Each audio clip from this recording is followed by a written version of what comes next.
Suami tentaraku yang dingin. Terima kasih yang sudah setia menonton channel kami. Semoga diberikan kesehatan serta kelancaran rezekinya. Halwa sudah membaca pesan itu. Dia tidak bermaksud membalas pesan itu. Segera Halwa mematikan HP-nya supaya Cakar tidak bisa menghubunginya. Rasa sesak tiba-tiba saja memenuhi dadanya. Halwa mempertanyakan kenapa saat dia bulat dengan tekadnya pergi dan meninggalkan Cakar, tiba-tiba Cakar memperlihatkan perhatiannya. Hal ini membuat Halwa kepikiran dan stres. Tapi kini dia sudah berada di dalam mobil. Dia tidak mungkin berhenti dan kembali pulang. Setelah di dalam hati, Cakar tidak ada namanya sama sekali. Aku harus kuat. Aku tidak boleh kalah dengan perhatian Mas Cakar seperti itu. Aku yakin itu semua hanyalah sebagai bentuk rasa bersalahnya saja padaku, bukan bentuk perhatian. Sangkalnya, seraya memantapkan hati untuk benar-benar pergi. Semoga kamu bahagia, Mas. Doa itu terucap dari hatinya yang sangat tulus, karena ia menyadari cintanya pada Cakar pun tulus. Tiba-tiba, Halwa kembali menyalakan HP-nya. Kemudian, ia melihat galeri fotonya. Ia mengelus dada saat melihat dua foto yang berhasil dibidiknya kemarin, saat berada di Jalan Mawar Lama. Kalau boleh jujur, ia merasa sesak jika harus melihat dua foto itu. Lalu, dengan lincah, dua foto itu ia kirimkan pada Cakar. Setelah terkirim, Halwa kembali mematikan HP-nya. Mobil salon kini tiba di bandara. Halwa dan teman-temannya menuruni mobil, lalu melakukan check-in dan boarding pass sebelum mereka menuju pesawat yang sudah menunggu di parkiran bandara dengan tujuan Yogyakarta. Di tempat lain, Cakar melajukan motornya menuju rumah. Setelah ia mampir ke kios empek-empek di Jalan Mawar Lama dan membelikan pempek untuk Halwa. Sebab Cakar kemarin melihat empek-empek yang dibeli Halwa tergeletak di meja di dalam kamar, dengan kondisi sudah dingin. Entah kenapa hari ini Cakar begitu kepikiran dengan Halwa. Setelah pagi tadi melihat sikap Halwa yang beda dan aneh. Melihat sikap Halwa yang beda dan aneh, motor Cakar masuk ke dalam halaman rumah dan memarkirnya dengan baik. Cakar mulai membuka kunci rumah. Pintu rumah pun itu masih terkunci, menandakan Halwa belum pulang dari salon. Cakar menduga Halwa lembur, karena tadi Halwa perginya siang. Cakar masuk dan langsung menyalakan lampu ruang tamu dan tengah. Sudah jam 7 malam, dan Halwa belum pulang. Itu artinya Halwa benar-benar lembur.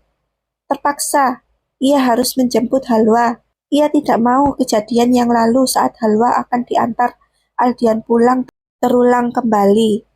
Cakar meletakkan pempek yang tadi dibelinya dan masih panas itu di meja ruang tamu.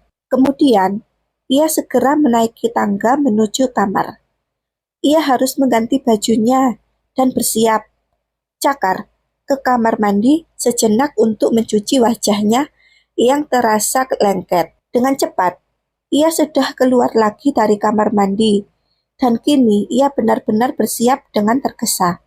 Setelah merasa sudah siap, Cakar meraih HP-nya dengan maksud memberitahu Halwa bahwa ia akan menjemputnya. Cakar tidak lagi memainkan HP-nya setelah tadi mengirimkan pesan terakhir pada Halwa. Bahkan, ia belum tahu apa jawaban Halwa atas pesan itu. Yang jelas, tanpa persetujuan Halwa, Cakar langsung menuju Jalan Mawar Lama untuk membeli pempek. HP itu mulai dibukanya. Cakar langsung membuka aplikasi WA. Ternyata sudah ada pesan balasan dari Halwa. Cakar penasaran dengan isi balasan dari Halwa. Memang, baik Cakar atau Halwa, jarang sekali berkirim pesan lewat WA. Jangankan pesan perhatian, Bertanya basa-basi saja jarang.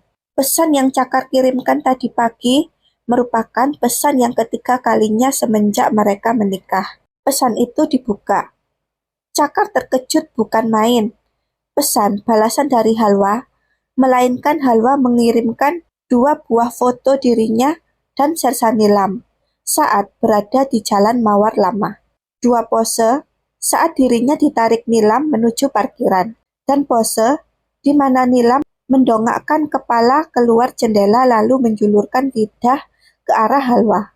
Ya ampun, itu artinya Halwa benar-benar beli empek-empek di sana, dan dia sempat melihat aku dan Sersan Nilam. Lalu apa yang Sersan Nilam lakukan terhadap Halwa? Gumamnya, merasa terpukul dengan foto yang dilihatnya. Cakar tidak bisa berlama-lama meratapi dan menyesali penampakan dua foto itu secara terus-menerus. Dia kini harus menjemput Halwa dan meminta penjelasan darinya tentang foto itu sekaligus menjelaskan keberadaan dia di sana untuk apa. Cakar menghubungi nomor Halwa terlebih dahulu sebelum ia beranjak pergi. Namun sayang, HP Halwa tidak aktif, bahkan di luar jangkauan. Berulang kali dia menghubungi, tapi tetap saja nihil. Hasilnya sama di luar jangkauan. Cakar merasa putus asa. Akhirnya, ia memutuskan untuk segera pergi dan menjemput Halwa di salon. Meskipun dia belum tahu jam berapa Halwa keluar dari salon. Cakar meraih jaketnya di kastop, lalu menghampiri meja rias untuk bercermin, melihat apakah penampilannya sudah rapi atau belum. Cakar segera berbalik setelah penampilannya sudah rapi menurutnya. Namun, matanya dibuat penasaran ketika ia melihat sebuah benda di atas bantalnya. Secari kertas yang dilipat berada di atas bantal Cakar. Ia segera memunggutnya dan membuka kertas itu. Assalamualaikum mas, aku mohon pamit karena aku pergi. Aku minta maaf karena aku tidak bisa membuatmu mencintai aku. Aku harap Mas Cakar bahagia setelah kepergianku. Aku doakan semoga Mas Cakar menemukan perempuan yang bisa Mas cintai secara tulus.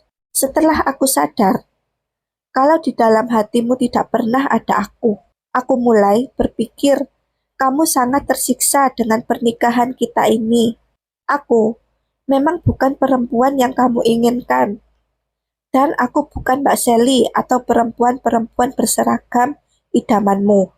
Dan aku sadar, aku tidak akan pernah ada di tempat hatimu. Untuk itu, maafkan aku, karena aku telah hadir dalam hidupmu. Tapi, sekarang aku memutuskan membiarkan kamu bahagia dengan perempuan pilihan hatimu. Mengenai kepergianku, sekali lagi aku mohon maaf. Tapi ini menurutku jalan terbaik untuk memudahkan kita berpisah.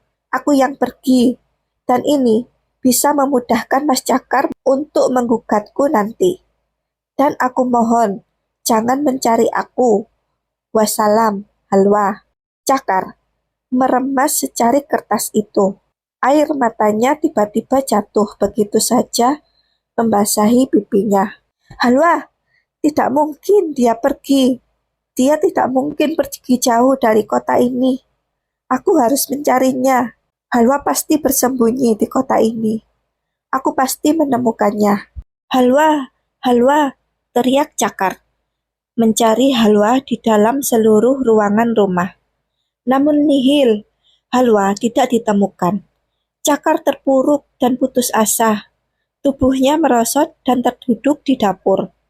Ruangan yang paling lama Halwa diami dalam sehari-hari. Halwa, kenapa kamu pergi? Kenapa kamu pergi di saat aku sedang menata hati untuk mencintaimu? Halwa, teriaknya. Putus asa sampai benda yang berada di atas meja makan terhempas ke lantai karena amukan Cakar. Cakar benar-benar mengamuk setelah Halwa benar-benar pergi. Dia benar-benar menyesal dan terpuruk. Apa yang harus aku lakukan? Bagaimana aku mempertanggungjawabkan Halwa di depan ibunya? Aku harus mencari Halwa sampai ketemu. Tapi, kemana aku mencarinya? Bersambung.